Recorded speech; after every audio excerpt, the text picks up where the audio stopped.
Perkenalkan, nama saya Valencia Robert.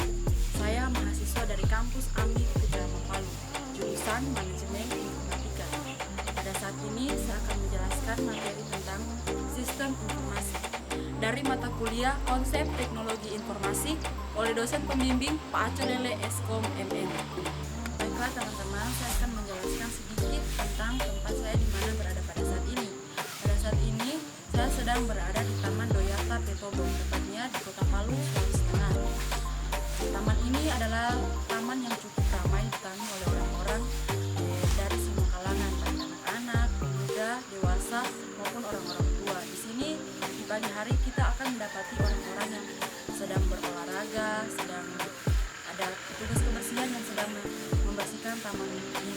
Jadi kalau sore hari juga kegiatannya hampir-hampir sama, hanya saja sore hari itu kita hanya mendapati orang-orang yang akan berolahraga, baik itu main voli ataupun sedang berrekreasi dengan keluarga mereka. Baiklah, kita akan langsung pada pembahasan inti materi pada saat ini.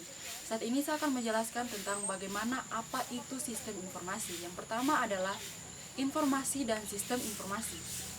Informasi merupakan salah satu sumber daya penting yang ada di sebuah organisasi, digunakan sebagai bahan untuk pengambilan keputusan. Berhubungan dengan hal tersebut, maka informasi itu haruslah berkualitas. Menurut Woods dan Gradnitsky pada tahun 1989, kualitas informasi haruslah memenuhi 3 faktor. Yang pertama yaitu relevansi, yang kedua tepat waktu, dan yang ketiga adalah akurasi. Oke, jadi yang kedua adalah saya akan menjelaskan tentang level manajemen dan arus informasi. Level manajemen ini dibagi menjadi 3 bagian. Yang pertama yaitu manajemen tingkat atas. Manajemen tingkat atas ini merupakan manajemen yang biasa disebut dengan manajemen strategis, di mana manajemen ini bertanggung jawab untuk menangani keputusan-keputusan strategis di suatu perusahaan. Dan yang menempati manajemen tingkat atas ini adalah seperti direktur atau CEO dalam sebuah perusahaan atau instansi. Yang kedua adalah manajemen tingkat menengah. Manajemen tingkat menengah ini adalah manajemen yang bertanggung jawab terhadap keputusan yang taktis, di mana keputusan tersebut adalah keputusan yang mengimplementasikan keputusan strategis dalam suatu perusahaan. Yang ketiga adalah manajemen tingkat bawah atau pegawai non-manajemen. Pegawai non-manajemen ini adalah manajemen staf karyawan yang bekerja di sebuah perusahaan, di mana mereka ini yang akan bertanggung jawab untuk menjalankan kegiatan operasional yang ada di perusahaan tersebut. Oke, jadi yang berikutnya adalah jenis keputusan. Jenis keputusan ini juga dibagi menjadi 3 bagian.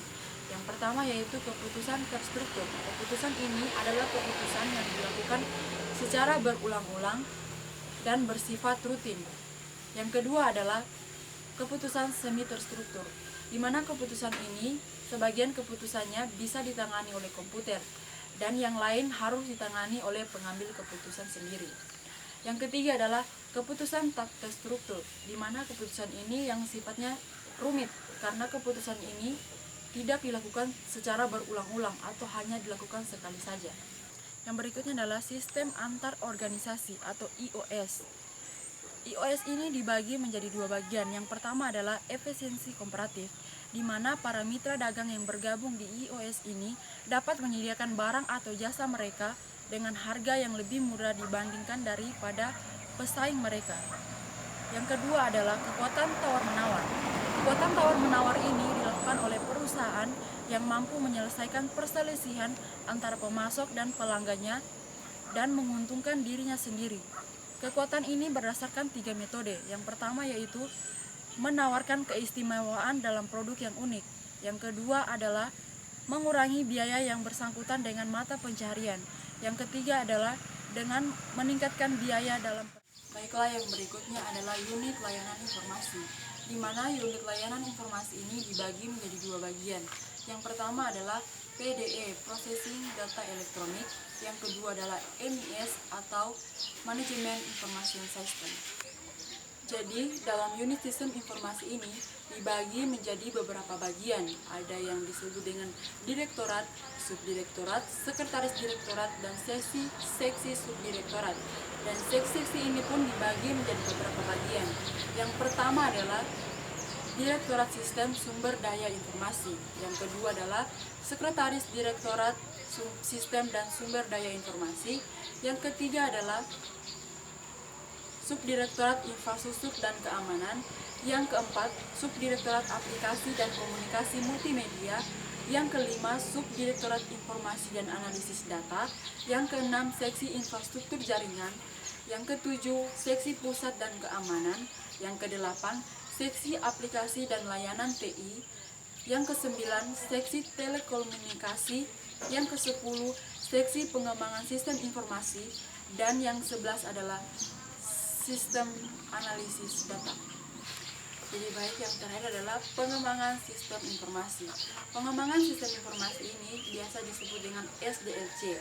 Dan SDLC ini dibagi menjadi beberapa tahap. Yang pertama adalah perencanaan, yang kedua adalah analisis, yang ketiga desain, yang keempat implementasi, yang kelima uji coba, dan yang keenam adalah pengolahan. Dan juga di bagian ini dibagi juga menjadi dua bagian. Yang pertama tadi SDLC, dan yang kedua ini adalah metode prototipe. Metode prototipe ini di mana metode ini digunakan oleh pengguna dengan biaya yang lebih murah daripada metode yang lainnya.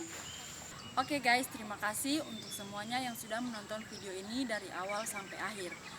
Untuk melihat penjelasan lebih lanjut tentang materi ini, silakan download, linknya ada di deskripsi video ini. Terima kasih untuk semuanya. Jangan lupa untuk like dan subscribe channel ini. Terima kasih. See you.